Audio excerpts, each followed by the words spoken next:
seems... Cowboy cosmetics. Cowboy, so the ones just wear the hats and yes, the ones while they're on a horse. They're no longer allowed to operate. They have to be in PPE. No, the poor woman did die as a result of an appalling cosmetic procedure, and as a result, Wes Streeting, who seems to be speaking a lot about everything at the moment. Yeah. Can't move for Wes Streeting. He's everywhere. No, that's right. He's become the government's acceptable face, hasn't he? He has. You If know. that's your acceptable face, you've got a serious problem. So, yeah, he's been making jokes at the Spectator dinner, and he's been everywhere. Fantastic. And there is another picture of comic Chris, who's safe strictly now. He's set to make millions and strike Josh Howie from his address book. That's the way the cookie crumbles. That's the front pages looked at. Up next, we have the latest on the Prince and the Spy. Oh, I think we've done that one. Why deportations don't make everyone happy. That's new. And a new premises to rent in Dublin. This is Headliners, only on GB News.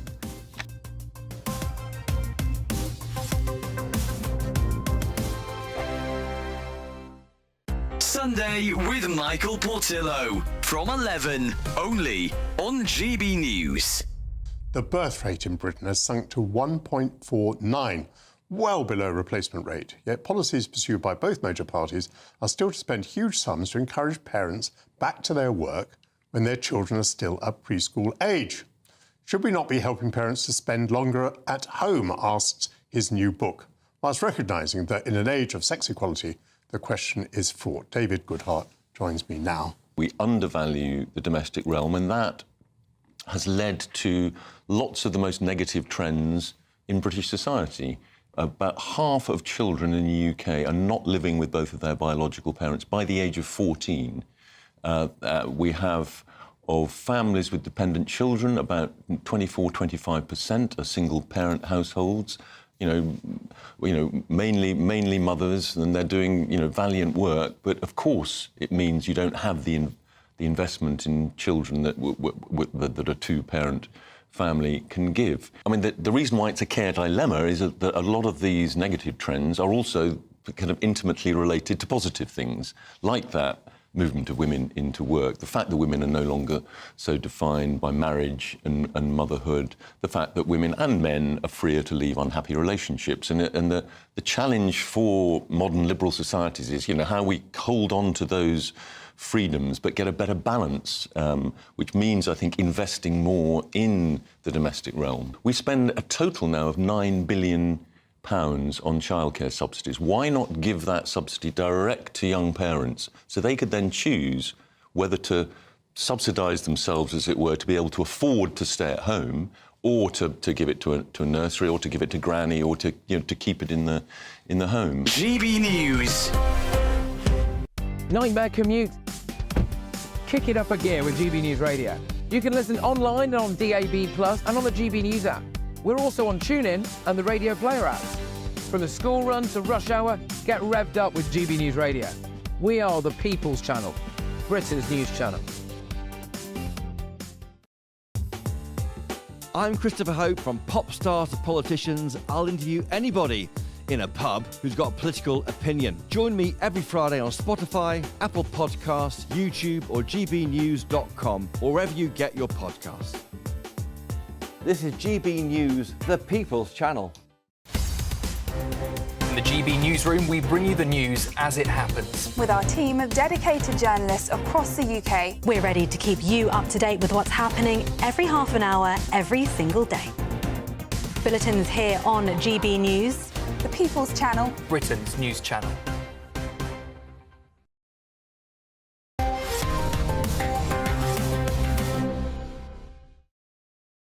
And welcome back to Headliners. I'm Simon Evans, joined by Josh Howie and the fresh-faced new arrival, already foul-mouthed, Archie Manners. And sinking. Archie, My chair is not working. I've got a new chair. It's all part of the humiliation process. I feel like I'm being pranked. It's the broadcasting equivalent of beasting that you're familiar with. Anyway, we have deportations now ticking up under Labour. That's encouraging, you might think, but The Guardian are not happy. Yes, this is very exciting news for Labour, less exciting news for asylum seekers. 13,500 of them have been deported. Most of these are voluntary, so they're people who have been incentivised by a £3,000 prepaid card when they land back where they came from. Oh, OK. So that's the bit they don't tell you quite so much about. Most of them going back to Brazil, which seems to me I wouldn't leave Brazil, frankly. It's a much nicer place than here. And it sounds like a big number, but 13,500 since Labour got in.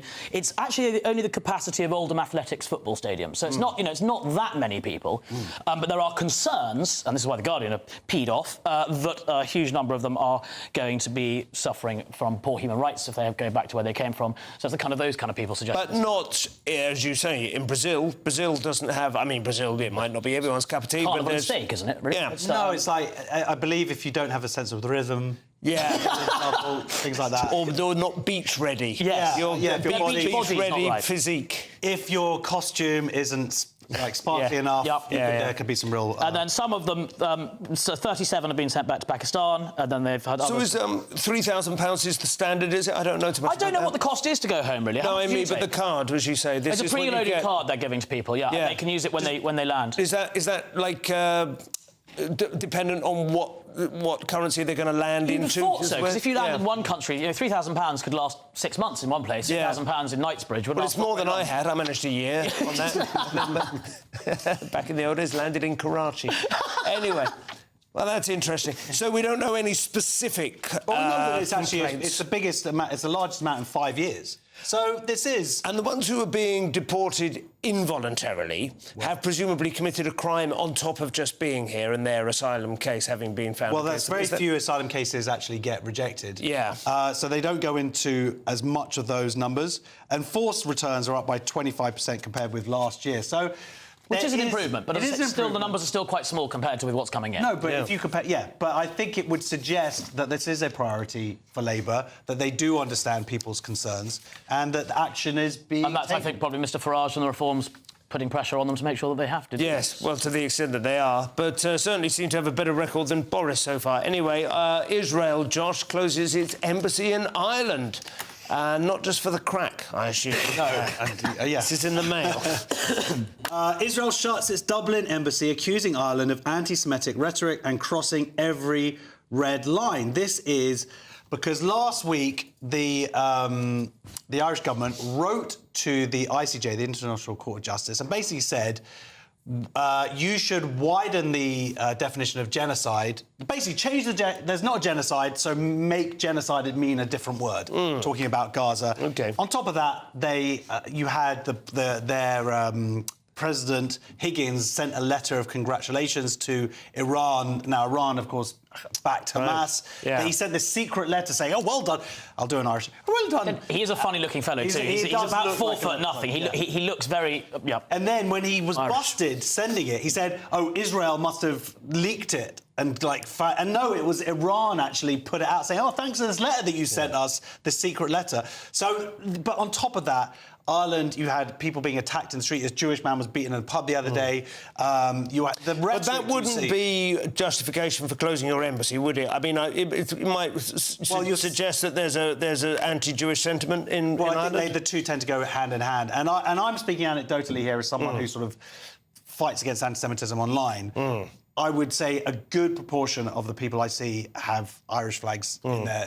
There's a sort of... There's always been that kind of... They're seen, the Palestinians are seen as being like the Irish Celtic underdog sort of thing. Yeah. But it's, I don't know, closing your embassy is not... I don't know, I don't like it. It seems a bit pathetic. Yeah. It's that's the sort of last hurrah to Taking your ball back. open. It seems a bit kind of, I think they've had enough. I think that they've just thought, you know what, why do we need to put up with these people who are... The Irish Prime Minister's come out and... Or whatever they call it. The teasers. Has come out and said, no, we reject it. And it's like, well, what are the actions that you've taken since then? And it's a different thing from having an opinion on a subject and calling for peace and whatnot, but that's not what they've been doing. They seem to be very much backing Hamas and not having Israel's seeing side of thing at all. So anyway, I know what you're saying, but for me, it's like, you know what, Israel, you know what, ditch them. Yeah, well, they'll be... That's what I say. No more Guinness for me. The Telegraph now, Archie, and they have news of an interview conducted by Kimmy Badenoch on this very channel, which we are now reporting on this very channel. Let's see if the Telegraph pick up on this. They did indeed, absolutely. So the leader of the opposition sat down with GB News this morning and has pointed out that she thinks the UK should emulate Trump and Musk's efficiency drive. Now, presumably the first thing she'll do is cancel lunch because it's for wimps, so that'll be a meal gone for everyone. Yeah. Then beyond that, she wants to have a department similar to Doge, which is Musk and Vivek's big thing in America, the Department of Government Efficiency, which is going to go and basically ruin any kind of bureaucracy, get rid of red tape. I think if she's going to do this, we do need an equivalent billionaire to run it. I don't know if you've got any suggestions as to who that might be, but I want a kind of mad, crazy person running it. Yeah. Have a Doge UK we don't have a Musk. We don't. We don't. I was looking at list of British billionaires. We've got like James Dyson or J.K. Rowling. It's not quite as sexy. What's the Jim Ratcliffe? Jim Ratcliffe could do it. He could do it. Or the who's the one who set up Bet365? Denise Coates. Yes. Let's make her do it. She can gamble it all away. That's OK, so we need a billionaire. But I think you're absolutely right. They also need to be a meme coin attached to it as well. It needs to be a bit silly. I mean, I wonder whether she'll still think this after Musk and Trump inevitably fall out. It is interesting, though, that everyone is picking up on Doge. Obviously, that is currently in the press, but it is coming 6 months later, a year later, maybe, after Milei in Argentina, who has really figureheaded this. And he's turned the country around. He has, although in some metrics and in other metrics, it's, there is some pain being felt. But it's certainly a much closer to a success story than a lot of people expected, including The Economist, who've now sort of slapped him on the front page and so on, and saying he's a new hero. It's an interesting one. I mean, it's not necessarily that we need a billionaire. We need business people who can go in there, see where the waste is. The thing that Trump did, that Musk did, when he went into then Twitter, and he just basically fired about 3/4 of the staff because they weren't doing it. And everyone said, it's going to collapse, it's not going to work. And it wasn't. He just kept all the geeky, techie dudes and one woman, if you look at the photo. Yeah. And guess what? And then added a bunch of new features. And everybody else was basically superfluous to touchy-feely stuff. We did a story the other day about $6 billion spent in this country on ridiculous projects. So, of course, there's going to be waste. And you need someone just to come in and just be like... And it seems also the wider context here is Badenoch and the Tories trying to kind of cosy up to Trump. She met J.D. Vance a few weeks ago. She's never met Trump, as far as we're aware. So there's an element of that. Absolutely, and they're in a good situation because very few Conservative frontbenchers have written disobliging tweets about Trump. Absolutely, but there are very few Conservatives, full stop. Yeah. So Asylum seeker news in the Telegraph now, Josh, and as usual, it's expressed in eye-watering sums of money per month. Yeah, not really. No, this is pittance compared to the $6 billion. Syrian asylum seekers in hotels to cost Britain $11 million a month. Because obviously what's going on in Syria, the government have put all their asylum claims from Syrians on hold. There's 6,500 at the moment. But what that means is, of course, that whilst they're waiting for this to resolve itself, and some people are saying it could take up to 18 months for that to take place, we're paying for people, or the UK people, public are paying for people's hotels, paying for their living costs, and that is about 19 million, and it could be up to, then we're talking about 235 million. But at the same time, processing those applications might also be the wrong thing to do. That makes sense. But it's both give me a cold. The National Audit Office is saying that the cost per night per person is £145. So every time I've booked a hotel, you get the number. It's always based on two people sharing. Yeah. So is this based on two people sharing, like when you book a cruise? Because in which case it's nearer to £300 per night. And £145 is quite a lot. I usually manage to get it in under 100 if you shop around. Absolutely. If you're willing to not be right by the centre. Go to the Britannia in Manchester or Liverpool. Yeah. They are. This is a serious point, though. They're being completely stitched up. Every time I see a figure given for this, it's way above what would be a normal. It does seem enormously. I booked a Premier Inn yesterday in central London, £85. They need to maybe they're just spending 70 on the minibar. But they need to start building some Nightingale hospitals like they had during the the plague, when they had just these massive sort of warehouses. And that's why you see these hoteliers just kick everybody out, kick their weddings out, because they're just getting full occupancy. Yeah. But maybe this goes back to efficiency. It's not efficient. You've got to house these people, obviously, but it's not efficient to spend £145 a night. Still to come, the mystery of the New Jersey drones, the pink pill radicalising women, and Sikh. And you shall find at Heathrow Airport. This is Headliners, only on GB News.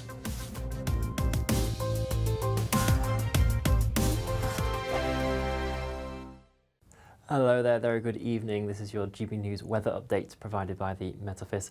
Hope you have had a good evening, although we have started to see a band of rain push its way into northern and western areas of Scotland. Some quite squally winds around this evening as this continues to move its way in. It will turn quite persistent for western areas of Scotland, in particular the Highlands, seeing a lot of rainfall during this forthcoming night. Generally drier further towards the south, but quite a lot of cloud around. Blustery still in amongst all of that. Those southwesterly winds filtering in, some quite mild air, so most of us will hold up around 9 or 11 degrees Celsius as you start off Monday morning.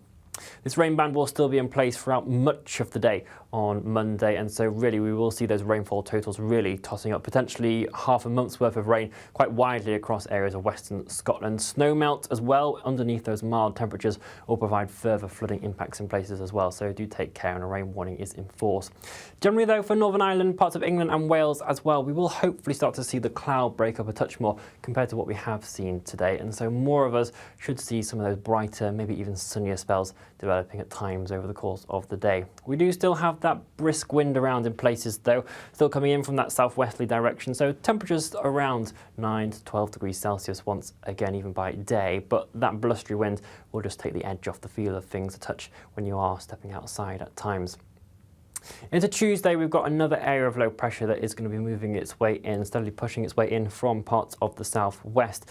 Again, this will be bringing some further strong winds, particularly gales around coastal areas in the west, but also further bands of rain, potentially heavy at times, perhaps mostly affecting Northern Ireland and then steadily pushing its way into Scotland. England and Wales, still the risk of some showers around, but you've got the greater chance of seeing a few sunnier or brighter spells in there at times. Still though, those strong winds coming in from the south going to field in those milder conditions, but a change in wind direction later in the week means that we will start to see those temperatures dropping down a touch, much cooler for all of us. Enjoy your evening. Bye-bye.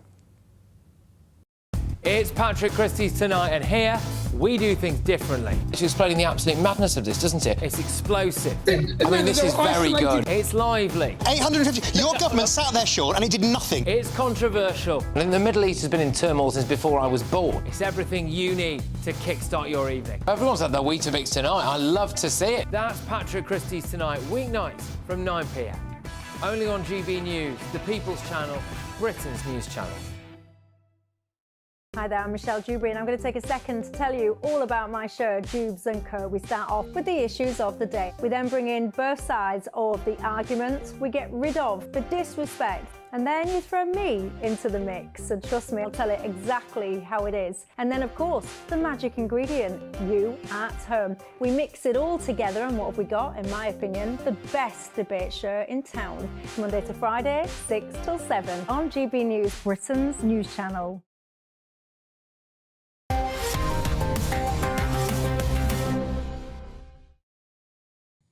And welcome back to Headliners. A quick recap on Monday's front pages before we go any further. The Telegraph, IHT raid will cost more than it makes. The Mail, why China spy must be named. The Sun, banned old Duke of York. The Express, 750,000 elderly people face being left out in the cold. The Metro, official guide to A&E chaos.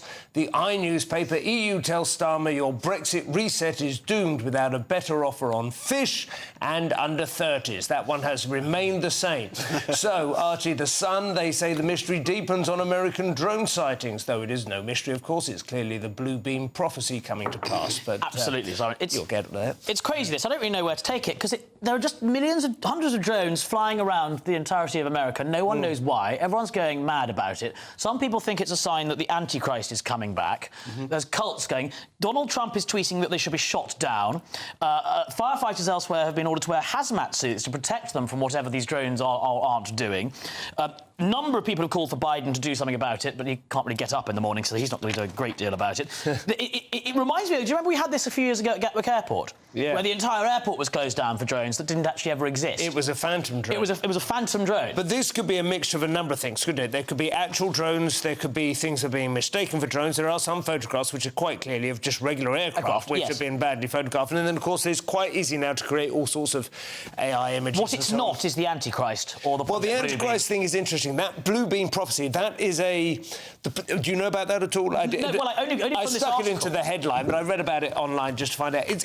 This thing's fascinating me. I think as a Canadian conspiracy theorist who died many years ago, but he had this idea that, which is not entirely original or unique, that the powers that be would create a false flag alien invasion, essentially, which would allow the world's population to accept and acquiesce to the idea of a world government, that this would be the sort of unifying panic. And they do that with some $50 drones? Well, that would start it. And then, of course, what would happen, the Antichrist thing is that they would, the Antichrist would be the head of this. It's kind of the plot of The Watchmen, if you read comic books. The Watchmen, exactly, that's right, where he actually transposes one, doesn't he? Yeah, a huge one into Broadway. Humanity's about to sort of go into nuclear war, and then that's what unites humanity. Yes, exactly, so it could be benign. Are all just drone owners now just putting their drones up to sort of join in the fun? Is this just a sort of hysteria mad? Like when you take your dog to the park because it's the big dog day. I mean, sometimes it's the simplest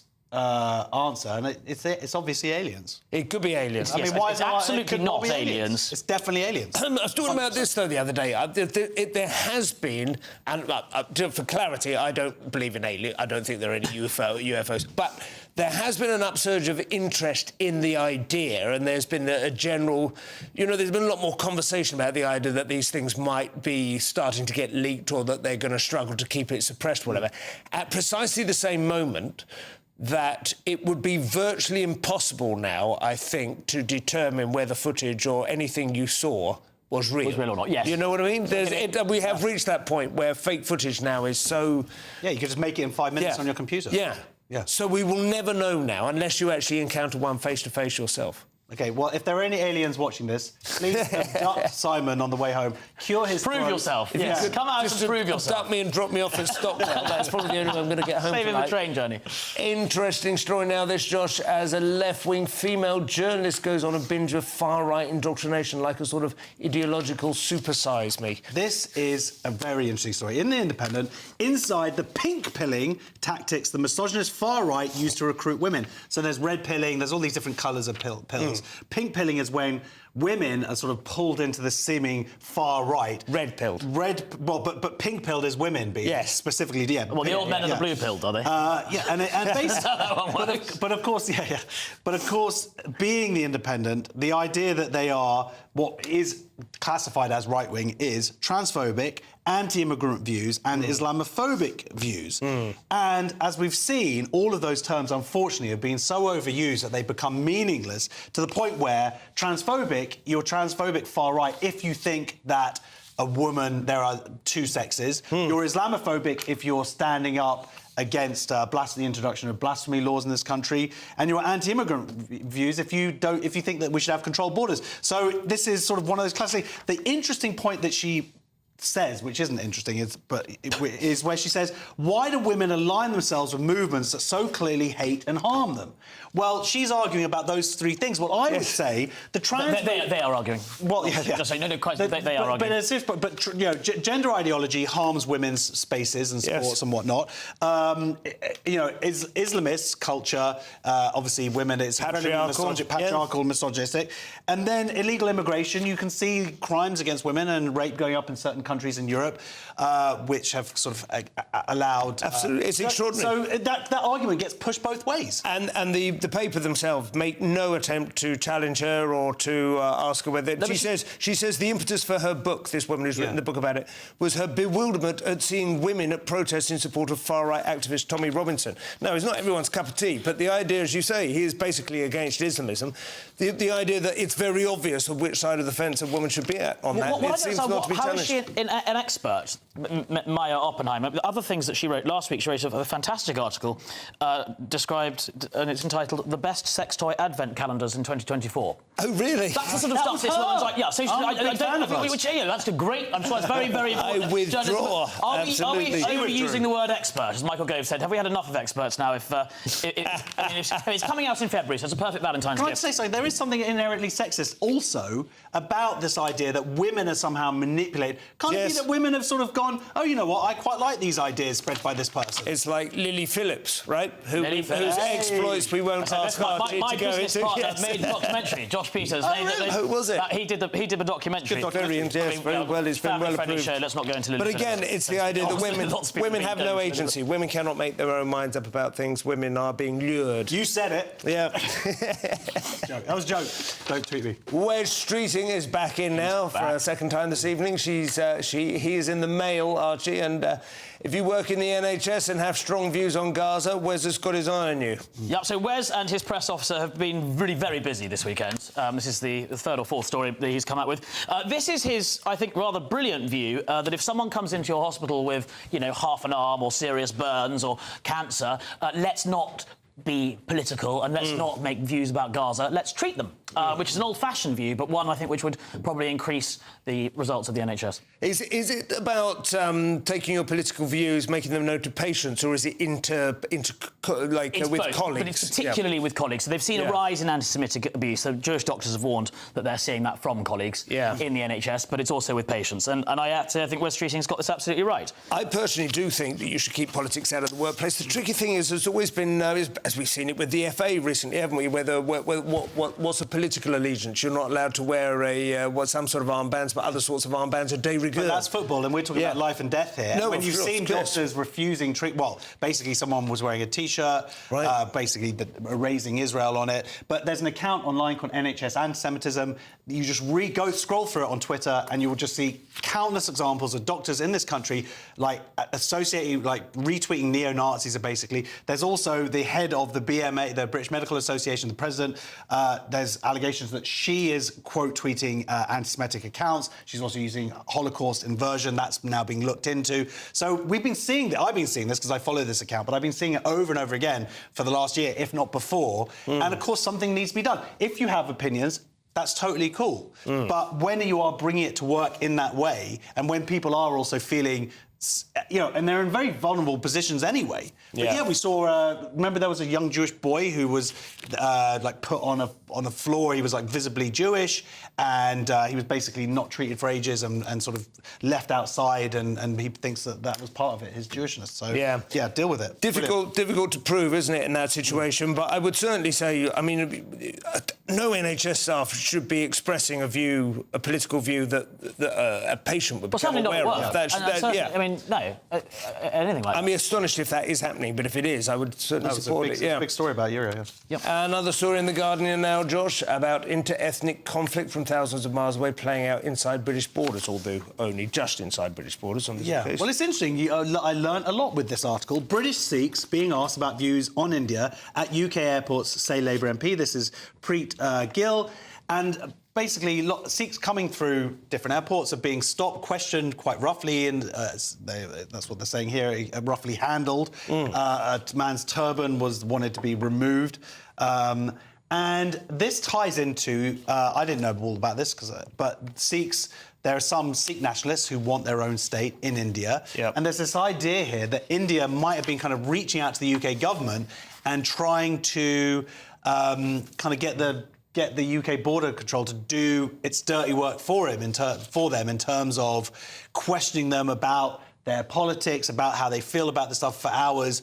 And that's not a good thing, I'm going to say. That would be very bad. OK, good. Are we saying that... bang on. Great analysis. Well done. Are we saying that is going right in through the top of the government and then back out again? How are they going to know who these people are? But why also, in the article, the Home Office declined to comment? I'd have thought that'd be rather an easy comment for them to make. Whoops, we shouldn't be doing this. We shouldn't be doing Sorry, it, but I don't know whether... If they have evidence that that's happening, then let's see it. On the other hand, it would be much easier, wouldn't it, if they were going directly to the people who worked at the customs or whichever... Well, that's it. Is it every Sikh who's coming in? Is it just a few targeted Sikhs because of online posts? Or is it just a rogue Border Force agent getting it wrong? Yeah. It's a big claim if they're saying that there's actually corruption at any high level in government to that extent. I would be astonished and disgusted, wouldn't you? You believe in aliens, they say. I don't believe in aliens. How would you imagine? I don't believe in aliens. I know there are aliens. Do you think there's a memo goes out to the border of by the way, if you see any Sikhs, make sure to rough them up a bit because our friends in India. No, it might be specific people who have been highlighted because of social media or because of genuine involvement. I think it sounds like a rogue.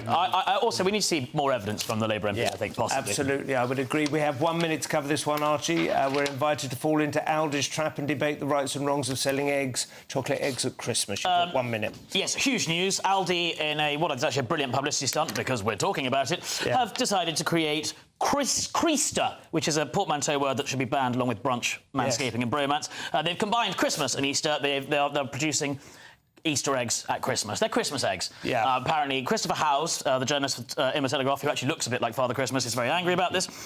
He's suggested that Jesus would be disappointed finding out that eggs... I mean, I can't even believe we're taking this. I think Jesus would be disappointed if he found out about Easter eggs as well. Yes, I know. I think if this is the one thing Jesus is worried about, given that what happens in his name in a broader historical context, I think Jesus has got some things to think about. So, anyway, if you want a Creaster egg, go to Aldi. And also, Jesus can, heal your diabetes. I think the whole thing about Christmas is it's always fairly easy to get chocolate in various other shapes and forms. Well, You don't necessarily need the I just don't care. In fact, the worst aspect of Easter is that you're expected to eat chocolate as an egg, which is the most annoying and inefficient way of enjoying chocolate, right? Because it's hollow and then it goes all over the place. Yeah. Anyway, that's still to come. The dangerous magnetism of the Assassin's Manifesto, the vicarious thrill of the stolen buggy, and the museum of all my possessions. This is Headliners, only on GB News. See you shortly.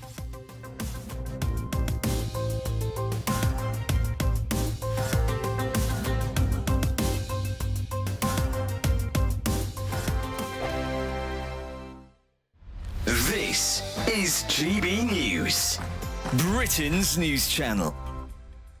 The BBC has been branded jaw-achingly stupid, not by me, by the way, over its decision to cast black and ethnic minority actors in the historical drama of Wolf Hall. Now, is this a forward-thinking idea or nonsense? And are we rewriting history? Henry, I mean, the Tudors were real-life people. They were pretty much white. Well, some of these shows depart so much from historical context anyway that maybe it doesn't make any difference. But I think just generally we've got a problem in this country with portraying history in its correct sense. You can't change history.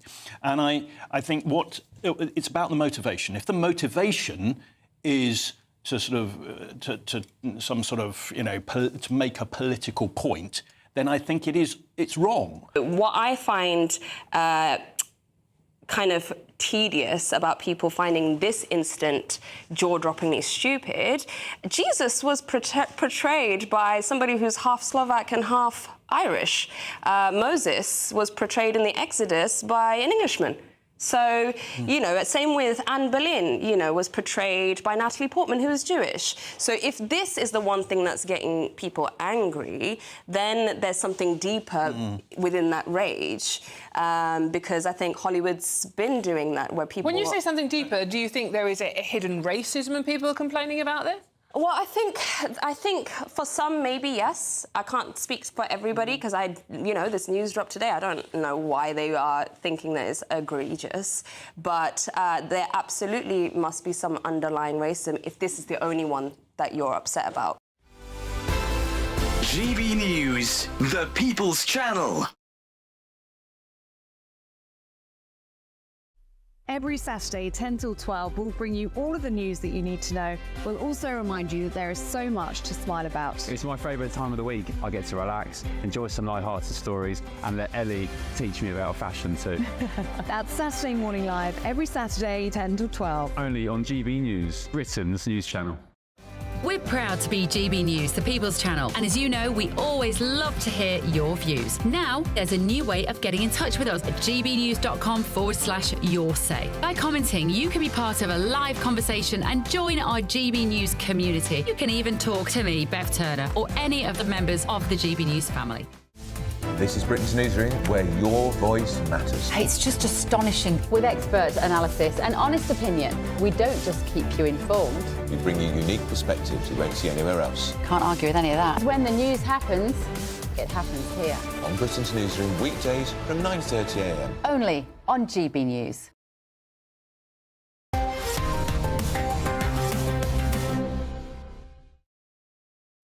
And welcome back to Headliner. So the Sun now, Josh, and they have rewarmed the news that idolising assassins is dangerous. This is all illustrated by Mangioni's six-pack, no doubt.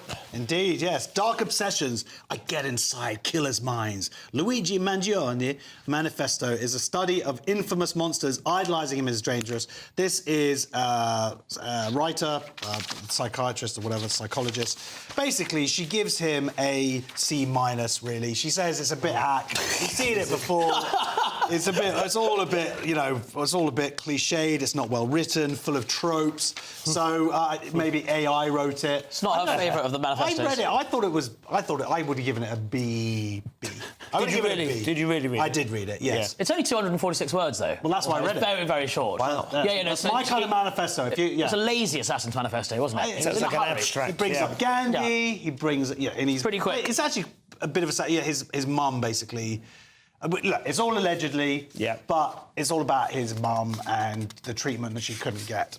And his back pain. Yeah, he doesn't mention his own back pain. And the intimacy she's had as a result of that. Exactly. He does seem to have had... He seems to have a lot of sort of sentimental support, not necessarily for his final action, but for bringing attention to the idea that healthcare insurers are an evil. And he's hot. Yeah. He's got big eyebrows. He's undeniably good-looking. They love eyebrows. Hey? They love eyebrows. But he's got singular eyebrows. No, but I've got some eyebrows. He's got eyebrows. He's got a slug. He's got the real deal. Yeah, TikTok is going crazy for him. It's amazing. People are like amazing TikToks of people doing, get ready for me, this is what I'll wear if I'm picked to be a juror. I mean, there are people promising him that they want to be... Well, someone's already been sent to jail because of them using the similar language that he used. Oh, really? So the sort of the idea of copycat killings, it's better when alleged killers are ugly, in my mind. It's easier to hate them. Yeah. The Unabomber, who wrote a full-length manifesto that you can still buy between These were the old days, weren't they? And he had the same hoodie, but he wasn't a looker, was he? Yeah, and that's why I didn't catch on. Yeah. Well, there is something to ponder. Of assassination. A delicious little slice of upper-middle-class fantasy now from the Independent Archers. We can thrill to the image of yummy mummies losing their buggies. Well, this is the really serious news of the day. Yeah. Rich people are being robbed of their prams. We hear the Independent give us the story that thieves are now targeting them and then selling the prams that they steal on Facebook Marketplace. Now, presumably they check the prams empty before stealing them, otherwise the value would be quite a lot higher, but as with the risk. What I was amazed to find out is that people are spending up to £2,600 on a blooming pram. Yeah. I mean, that seems... Wait till you have kids. Well, I'm not spending 206. That's an extraordinary amount of money. You say that. Well, OK. What does it do? Does it make toast? Because it's part status. It's partly, as they say in this article, the idea is that you want to have the best for this new child that you're bringing. You want to show everybody that you really love your kid. But is it like Range Rovers? Are they sending... I mean, are the prams sort of showing up in China and the Middle East? Are they shipping them out there? Are we going to have pram insurance now? Or John Deere tractors. Yeah, exactly. Yeah. I wrote a whole sitcom episode about buying a dodgy pram. And it was from the factory. It was literally... that's what I did. We went to a council and then the original mother tracked it down. Well, I did, but this was 15 years ago, so I'm sure it wasn't stolen. They said it was a factory outlet one. Reading this article, I'm actually worried it was stolen. But I'm struggling... I mean, I understand if you buy, like, a £2,000 road bike and then you chain it to a lamppost, you come out, you're lucky if it's still there. But who chains up their pram outside? You don't. You leave them. When you go to these play groups, you leave them outside. Most of them are sort of... The pram, not the babies. Quid. Yeah, yes. 500 quid. But they, as it says here, they maintain their value. You only have them for... How long do you have a pram for? At some point, teach a child to walk. The whole reason that I have 5 children is to get value out of that pram. And that is not a joke. We're going to squeeze one more in, Josh, and this is going to make us feel old. There's a museum to help young people like Archie understand our 20s. I know, it's crazy. Museum's 90s exhibition features bands, food, gadgets and toys from the classic decade. This is in Dorset, I think, and you pay like £5 to get in, £12 for adults. And yeah, it's got Jamiroquai, it's got CDs, and it's got Teletubbies and Power Rangers. Some things that sort of have made a comeback. I don't know what any of these things are. Really? You don't know what Tamagotchis and Gladiators are back on telly? CD players, you don't have... Yeah, I had a Walkman, actually. I did have a Walkman. But as it says here, This was 10 years of relative peace, prosperity and progress on our planet. I know I sound like some old fart, but for me, the 90s were the most amazing decade. But they said that, but then, you know, there was still a Bosnian genocide, Jimmy Savile, and the creation of Alistair Campbell. I mean, it wasn't all But you know what? There was a Bosnian genocide with people marching every weekend, supporting the people doing the genocide.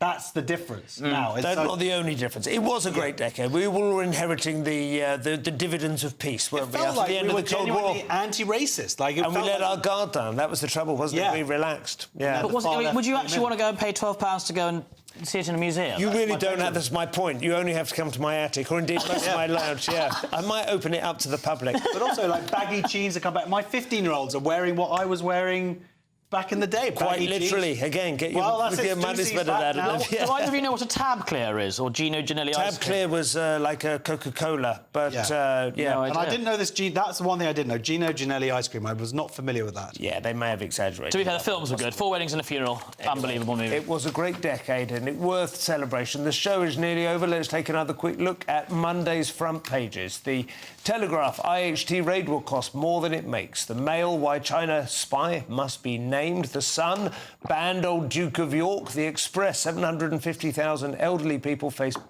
being left in the cold. The Metro, official guide to A&E chaos. And the I, EU tells Starmer your Brexit reset is doomed without a better offer on fish and under 30s. That's it for tonight's show. Thanks to my guests Josh and Archie. Josh and I will be back tomorrow at 11 p.m. with Leo Kirsch joining us. If you're watching at 5 a.m, stay tuned for breakfast. If, however, you have been watching live, thank you very much for ending the weekend with us. We'll see you again very soon. Take care. Good night.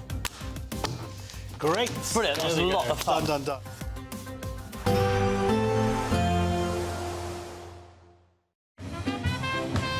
There will be a light breeze in the morning, leading to a warm front.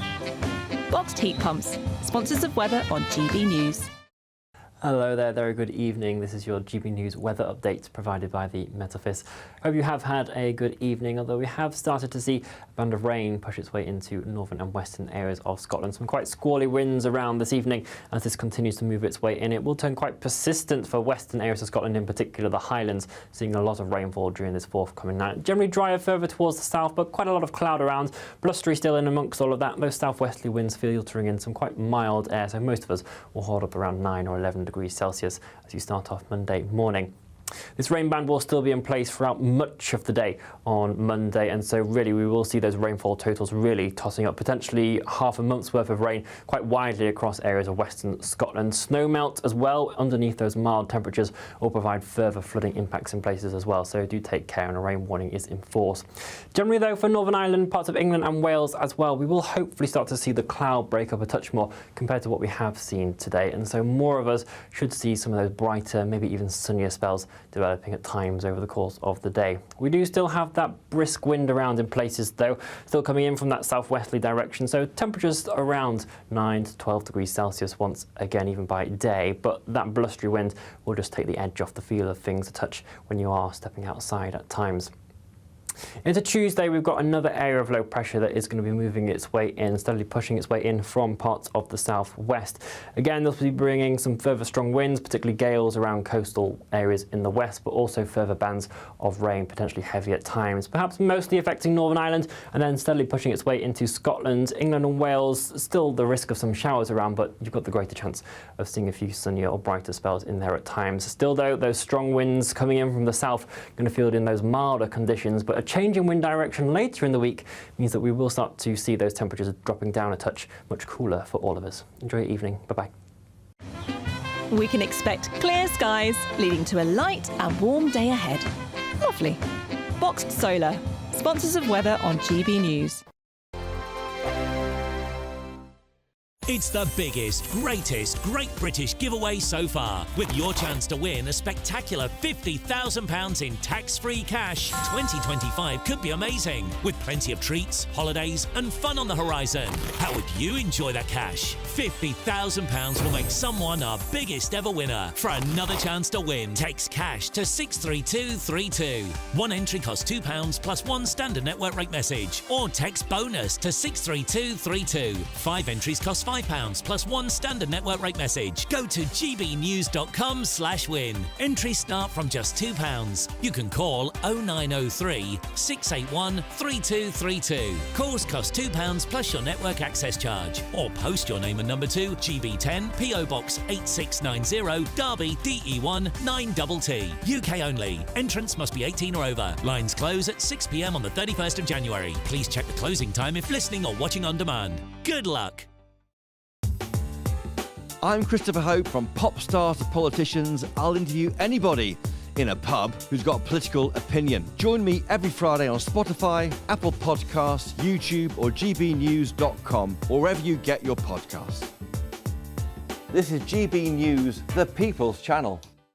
If you want your news to be straight talking, this is a nightmare for the Conservatives again. Down to earth. It's not just Nottingham where this is happening, is it? And most importantly, honest. Hard-working, middle-class taxpayers, they'll get their book thrown at them. They catch me, Martin Daubney, Monday to Friday, 3 till 6 p.m. on GB News, Britain's news channel.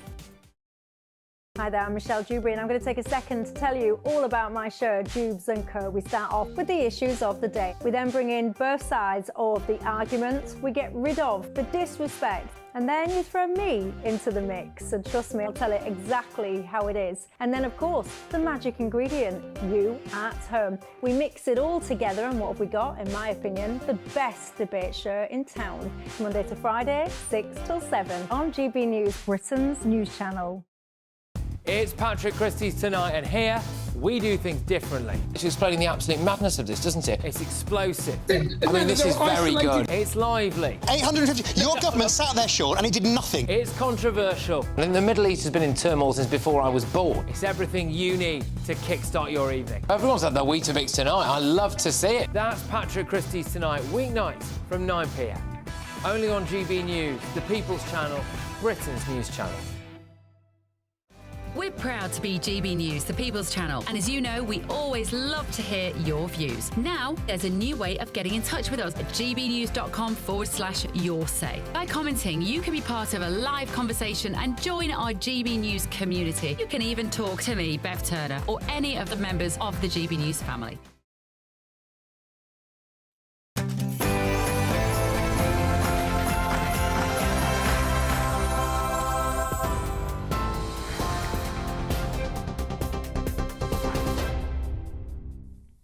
Good evening. The top stories from the GB Newsroom. The UK has announced £50 million of humanitarian aid for vulnerable Syrians across the Middle East after the overthrow of Bashar al-Assad's regime. The Foreign Office says the emergency support will be delivered through the UN and NGO agencies to people in the country as well as to refugees in Lebanon and Jordan. Britain yesterday joined talks in Aqaba hosted by Jordan and attended by ministers and delegates. £30 million will be channelled within Syria for food, shelter and emergency healthcare, while £10 million will go to the World Food Programme in Lebanon and £10 million goes to the WFP and the UN's refugee agency, the UNHCR in Jordan. Now, this intervention comes a week after the collapse of the Assad regime. We want to see a Syrian-led and a Syrian-owned future, and we want one that is representative and inclusive. That is what partners in the region and allies, close allies, signed up to yesterday, and that's what we'll be encouraging. In other news, Labour has claimed a record pace for removing migrants from the UK, but channel crossings are still at an all-time high. The Home Office says nearly 13,500 people have been removed since Labour's election win in July. That's the most in any six-month period since 2019. However, the number of channel crossings continues to rise, with just over 21,000 migrants arriving by small boat, including a record 609 on Thursday. Home Secretary Yvette Cooper says Labour is intensifying border security and cracking down on illegal working. However, Tory leader Kemi Badenoch says it's Labour who are failing to control the borders. I'm not going to run away from the subject of immigration. I never have. Labour are pretending that they're tough on immigration when actually they stopped us from doing quite a lot of things. It wasn't just the fact that we had a majority in the Commons. We did not have a majority in the Lords. So a lot of legislation, the Rwanda legislation, even when we were putting it through, it was getting blocked elsewhere. So I'm not going to have Keir Starmer, who wanted foreign criminals to stay in this country, actively stop them from being deported, pretend that he is Mr. Immigration. And a tribunal has ruled that an alleged Chinese spy linked to the Duke of York and 2 former prime ministers posed a national security risk. The businessman, known only as H6, was barred from the UK last year after reportedly infiltrating high-profile circles, including attending events with David Cameron and Theresa May. Home Secretary Yvette Cooper says Britain must maintain economic ties with China, but will act strongly against security threats. Critics, including Nigel Farage, are calling for the man to be named. The Duke of York, meanwhile, insists no sensitive matters were ever discussed, and he says all contact stopped following government advice. And those are the latest GB News headlines for now. I'm Tatiana Sanchez. More news from me in an hour. For the very latest GB News direct to your smartphone, sign up to News Alerts by scanning the QR code or go to gbnews.com/alerts. The government bans puberty blockers, the Environment Agency bans white people from applying for internships, and Ipsos says the press is not allowed to state biological facts. This is Free Speech Nation.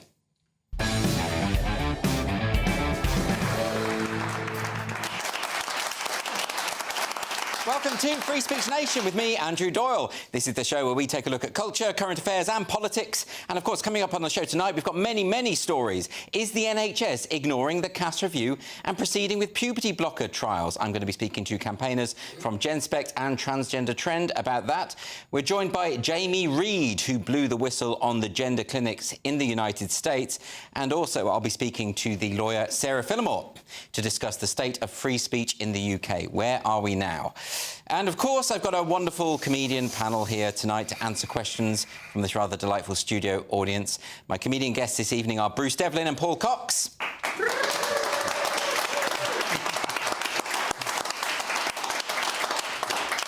Now, many of you will know that I've been with GB News from the very beginning. Back in early 2021, before the channel had launched, it was decided that my show would be called Free Speech Nation and would focus on issues relating to free speech, cancellations and the culture war. And I remember that at the time there were discussions about whether or not we would have enough material to fill a 2-hour show every week. Well, we needn't have worried, because the culture warriors have been keeping us very busy over the past few years. They're slippery as well, because while they've been assiduously denying that there's such a thing as the culture war, they've also been trying to censor your speech, bullying, harassing and threatening anyone who disagrees with them, erasing and revising elements of history that don't fall in line with their belief system, denying objective truth, and basically trying to reorganise society according to their obsession with power structures and group identity. If that's not a culture war, I don't know what is. And so I'd like to thank everyone at GB News for giving me the opportunity to keep track of this ideology, one that's captured all of our major institutions, from the media to the arts, the civil service to the corporate world, the NHS, the military, the government, even the police. While other news channels have promoted these regressive ideologies, a worldview that seeks to divide us on the basis of race, sex and sexual orientation, at GB News, we've been able to hold them up to scrutiny. Even the state broadcaster has largely ignored many of the key issues of our time, which is precisely why GB News has been so necessary. While I was able to present a 2-hour special on the WPATH files, the most significant medical scandal of the century, the BBC to date has not mentioned it even once. So although you might not agree with many of the things said on GB News, that's the whole point of free speech after all, at least I can say that we've been able to open up these much-needed conversations and report on the stories that other channels have been unwilling to touch. So tonight is my final show here on Free Speech Nation here at GB News, and I want to thank everyone who has been watching over the last 3.5 years. I want to thank the audience out there who have ignored all the hysteria from activists, have just watched the show and made up your own minds.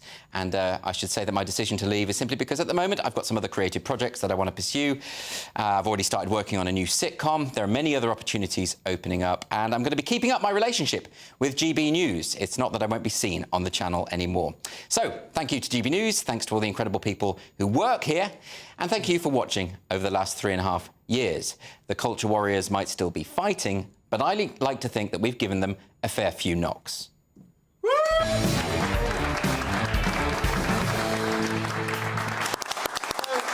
have a lovely studio audience, we've got a lovely panel. How have you both been this week? Are you happy, Paul? I'm good, thank you, Andrew. It's a sad day, actually. Well, it's sort of sad. I listened to that. And it was quite powerful, and it reminded me of the opportunity that I've been given by GB News, particularly by yourself and Martin Gourlay in the very beginning. And I'm very grateful for that. And unlike you, I don't have any other opportunities. Well, there we go. So I'm going to remain here as long as they'll have me. But you would choose to anyway. But I mean, I genuinely, I will say this. So before I'd met you, Andrew, I'd read your book. I was inspired by you. I was really inspired by the opening of this channel. And from the minute I've worked here till the very minute I'll talk to you now, I'm very proud to be part of it, and I hope to remain part of it for a lot longer. Well, that's very sweet of you, Paul. And for a more cynical view, let's go to Bruce. I've not read anything you've produced. No, I know. Because I have no interest. In fact, whenever you've been in a stand-up show and I'm performing, you've walked out. I see you do it. No, I won't even talk to you backstage. You're just not interested, are you? I didn't know you before. I don't want to know you after. No. This has been a huge inconvenience. I know. It's a bit like Jerry leaving the Spice Girls, for some. Yes. I thought that was seminal when she left, to be honest. But, you know, some people disagree. I didn't. It was before Watershed, so we'll leave words like that alone. What I was going to say to you, what are you going to do? Well, I mean, it's a good question. No, I have. There are other things happening, other creative opportunities. I'm actually moving to America. The Real Housewives of Beverly Hills, because I have been signed up for the Real Housewives of Rwanda. Is that right? So, yes. But look, I don't want to say too much about what I'm doing because, you know, things are in the pipeline, but I don't want to reveal too much too soon. A sitcom? I have been working on a sitcom. Good. Yeah. Well, you know, pay it forward. I can act. Oh, really? Is that right? Yeah. So this is like an audition for you tonight? No, it's not an audition. You'll definitely get a role. Don't worry about that. Don't worry about that. But, like, I mean, I am serious about the channel, and I do think, you know, GB News does offer us an opportunity to talk about the things that other people just aren't talking about. And they keep sort of trying to attack that, and people are very angry about it, because obviously there's a reason why these stories don't get covered and don't get mentioned. But we are able to do it here. So I often think, by the way, that a lot of people will say, well, you know, they don't agree with what a lot of the presenters say. But on this channel, we never get told what we say. We have complete freedom to say whatever we want, and I doubt I would get that anywhere else. But we've spoken about this, and we've spoken about this a lot, but I get it in the neck a lot, not in that way, but for appearing on the channel, and I'm like, but I'm there to say what I think is right, and not, you know, I think a lot of people think you're handed a laminate and you have to say whatever the channel's rhetoric supposedly is, and it's not that case. No. So thank you for exposing me to the audience. Well, yes, exactly. Yeah, because I'm supermarket famous again. You're now recognised in the street. Oh, I've done TV in Scotland, I've done various bits. I've never been recognised from anything more than this in my life. Really? Yeah. So there we go, because that's all you have a lust for fame. So this is perfect. It was funny. I was in a bum bar in Birmingham, and they went, "Oh my God, it's the Scottish guy with the wig from GB News." OK, on that note, let's get some questions from the audience. We've got a question from Paul. Where is Paul? Hi, Paul. How are you? Hi. I'd like to first of all thank you personally for all you've done in terms of, you know, just managing Titania. Very few people realise how good a poet she really is. She's a great poet, yeah, yes. Absolutely brilliant. But, yeah, moving on to my question, which is, I know that GB News is a big fan of Press Regulator, Ofcom, etc. So I'd be interested to know as to what you think regarding their ruling against The Spectator recently. Yes, well, it's not Ofcom, of course, because they're the broadcasting regulator. It is IPSO. And what IPSO have effectively done, if they've censured The Spectator and forced them to publish some kind of statement about this. But what happened was Gareth Roberts, who's a friend of the channel, he's been on my show, he wrote an article in which he pointed out that a man who identifies as a woman is actually a man. So he stated a fact. And they've said that that's not... No, it's interesting, you know, that when it comes to press regulation, it's very important, isn't it, that they have an ethical standard. Simply stating facts should not violate that standard. Yeah, it's clause 12, and we'll get to that in a minute. But I'm afraid, Andrew, despite all of your good work and the good work of this channel, free speech